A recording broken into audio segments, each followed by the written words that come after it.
कल हम लोग जब मैनपुरी पहुंचे थे तो वहां पर अखिलेश जी की जो सभा थी वो चल रही थी, और भीड़ इतनी ज्यादा थी कि वहां पर कहा जाए कि तिल रखने की भी जगह नहीं थी। हम लोग जब वहां पे पहुंचे थे तो काफी ज्यादा भीड़ थी, और पूरे शहर में ऑलमोस्ट आप कह लीजिए कि शहर में जगह जगह पर जो खास तौर से जो लड़के हैं, जो युवा वर्ग है, वो टोपी लगा के अपनी बाइक पे और झंडा लेके समाजवादी पार्टी का, पूरे शहर में वो लोग समाजवादी पार्टी के नारे भी लग रहे थे। और भैया बार बार उनका ये कहना था कि युवा जोश हाई है। तो ये सुन के भी मुझे लगा कि फिल्मों का भी काफी असर हो रहा है। उसके बाद अखिलेश जी ने जब अपना भाषण देना शुरू किया, उसी में उन्होंने ये बोला कि हमारा भी रथ चल रहा है, विजय रथ। और हमारी देखा देखी भारतीय जनता पार्टी ने भी अपना रथ शुरू किया है, लेकिन किसी तरीके की कोई प्लानिंग नहीं थी उनकी। और उनका रथ ऐसा लगता है जैसे शहरों के किनारे जो सड़कों के किनारे जो चाउमीन के ठेले होते हैं, उसकी तरह लग रहा है। तो हमने उनसे पूछा था, अपने इंटरव्यू में पूछा कि भाई आपने ऐसा क्यों कहा, उनके संग चाउमीन के ठेले से आपने मतलब इतनी बेइज्जती क्यों कर दी आपने, कि चाउमीन के ठेले से आप उसकी तुलना कर रहे हैं। तो अखिलेश जी का ये कहना था कि इन्होंने सिर्फ देखा देखी कर तो लिया, लेकिन इन्होंने कोई प्लानिंग नहीं की। इनको लगा कि समाजवादी पार्टी की का जो रथ चल रहा है उसमें इतनी भीड़ आ रही है और जनता इनसे जुड़ाव महसूस कर रही है, क्योंकि आप एक रैली जब करते हैं तो आप एक सभा स्थल तक महदूद हो जाते हैं, मतलब वहीं तक कन्फाइंड हो जाते हैं, और आपको लोगों को लाना पड़ता है। आप देख रही होंगी कि आए दिन सोशल मीडिया में डीएम की चिट्ठियां दिखती हैं, परिवहन विभाग के एमडी हैं, वो चिट्ठी के जरिए ये मतलब तुगलकी फरमान कह सकते हैं उसको, जारी करते हैं कि इतनी बसेस लगेंगी वहां पर लोगों को ले जाने के लिए।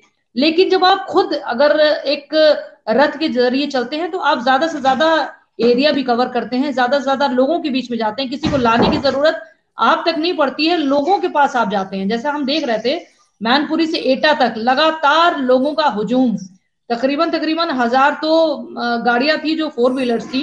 इसके अलावा बाकी पूरे रास्ते भर आपको टू व्हीलर्स मिल रही थी, और सब पे बच्चे थे, कईयों पे हम ये नहीं कहेंगे कि सब समाजवादी पार्टी के कार्यकर्ता थे, लेकिन लोग थे। और घरों पे जो दिख रहा था कि जो औरतें थी उन्होंने इतना इतना घूंघट रखा था, इसके बावजूद वो फोन से तस्वीरें खींच रही थी अखिलेश यादव की। और अखिलेश यादव भी उनको जब देख रहे थे, क्योंकि वो नीचे जो बैठते हैं जिस रथ में, वहां से वेव करते थे, और अगर उन्हें लगता था कि यहाँ पर महिलाओं की संख्या ज्यादा है या लोग उनसे मिलना चाहते हैं, तो एक जगह पे उन्होंने रुक के, एक मंदिर था वहां पे, कुछ महिलाएं खड़ी हुई थी, बच्चे भी थे, उन्होंने अपने रथ को रुकवाया और महिलाएं उनसे मिली। वहां पे एक मंदिर था, एक महिला ने आके बाकायदा उनको टीका लगाया, उनको फूल दिया, प्रसाद दिया। तो वो भी अखिलेश जी ने स्वीकार किया, और महिलाओं ने उनसे ये इच्छा भी जाहिर की कि भैया हमें आपके संग फोटो खिंचानी है। तो अखिलेश नीचे उतरे, अखिलेश ने नीचे उतर के उनके साथ फोटो भी खिंचवाई। और ये पूरा काफिला चलता रहा। हमारी जो यात्रा शुरू हुई थी 2 बजे से, और हम लोग 8 बजे एटा पहुंचे हैं। 26 किलोमीटर का जो सफर था, हम लोग 8 बजे, 8 साढ़े 8 बजे करीब पहुंचे थे। वहां पे जो ग्राउंड था, रामलीला ग्राउंड, वो पूरा खचाखच भरा हुआ था। स्थिति ये थी कि इन्होंने जो अरेंजमेंट्स किए थे उससे भी ज्यादा भीड़ सड़क तक आ गई थी, और वहां पर लाइट्स वगैरह की भी व्यवस्था नहीं थी। तो लड़कों ने, जो भी लोग वहां पे मौजूद थे, उन लोगों ने अपने हाथों में जो मोबाइल था, क्योंकि आज की तारीख में हर हाथ में फोन है, तभी हमारी आपकी डिबेट भी इतनी सक्सेसफुल हो जाती है कि हर आदमी अपने फोन पे सुन लेता है उस डिबेट को। और लोगों ने अपने मोबाइल की जो टॉर्च थी उसको जला दिया था, और इतना खूबसूरत वो नजारा था वहां से। और लोग एक झलक पाने के लिए अखिलेश की वहां पर खड़े हुए थे।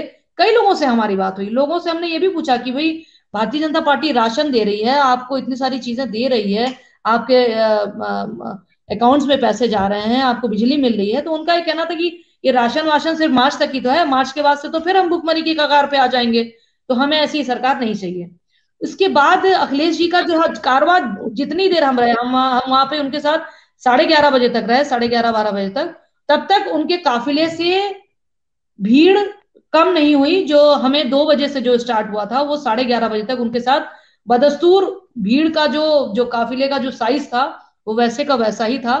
और इसको देखने के बाद से लगा कि जनता है उनके साथ जुड़ी हुई है, क्योंकि वो जगह जगह पे रुक के, जो भी बच्चे अगर आते थे उनके साथ रुक के, अपने बस को रुकवा के, अपने रथ को रुकवा के उनसे मिलते थे, बात करते थे, अपनी सिक्योरिटी को मना करते थे कि बच्चों को आने दो, बात करने दो, क्योंकि हर कोई उनके साथ एक बार मिलना चाहता था। तो जो सहजता कल मैंने देखी, तो 2021 के अखिलेश यादव और 2022 के अखिलेश यादव में मुझे काफी अंतर दिखाई पड़ा। 2021 के अखिलेश यादव काफी मेच्योर दिखाई पड़े, और जनता से जो उनका जुड़ाव दिखा मुझे, वो बहुत ही अच्छा लगा। और जनता बार बार ये कह रही थी कि हम भारतीय जनता पार्टी के इस बार झांसे में नहीं आने वाले हैं, हमारे पास एक भी, हमारे पास नौकरियां नहीं है, हमारे पास कोरोना काल में हमारे घर में इतनी डेथ हो गई, हमारे यहाँ का ना विधायक आया ना हमारे यहाँ के सांसद जी आए, उस वक्त हम किसके पास जाते। तो कुल मिलाकर अगर कहा जाए कि जो उन्होंने चाउमीन के ठेले से, हम लोग थोड़ा सा विषयांतर हो गए कि चाउमीन के ठेले से जो उन्होंने तुलना की थी, सिर्फ इनका ये कहना था कि भारतीय जनता पार्टी ने समाजवादी रथ के देखा देखी उन्होंने अपना जन विश्वास रैली शुरू की, लेकिन उस रथ का ना तो कोई डिजाइन है, ना उसके पीछे किसी तरीके की कोई तैयारी थी।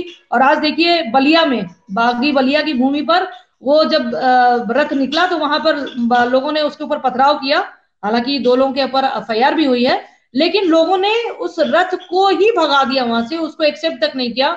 वहां पे जो उसमें गाने वाने चल रहे थे, उसको लोगों में जो नाराजगी है, एक आक्रोश का जो जरिया था, उन्होंने वहां पर पत्थरबाजी करके निकाला। हालांकि ये गलत है, लेकिन जनता तो जनार्दन है, आप उसको कैसे रोक सकते हैं। जनता के अंदर का जो गुस्सा था वो आज बलिया में भाजपा का जो विजय रथ था उस पर निकला, और अखिलेश यादव के जो जन का जो विजय रथ चल रहा है उसको जो जन समर्थन मिला है, दैट वाज फैंटास्टिक, मतलब you can't explain in words, बहुत ही जबरदस्त था।